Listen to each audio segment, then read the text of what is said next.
Ang mga silosa at siloso, kapag nagmahal yan, todo-todo. Someone's always saying goodbye. Hindi kanyan susukuan hanggang sa dulo. At hindi kanyan papakawalan. Basta magpaliwanag ka lang, lalo na pag kayo ay long distance. Ang kailangan niya lang, assurance. Oo na, masyado na silang clingy.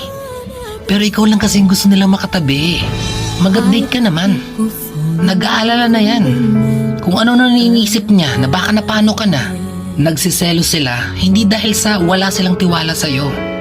Nagsiselo sila dahil wala silang tiwala sa mga taong umaaligid sa'yo. Sa'yo lang umiikot ang mundo niya.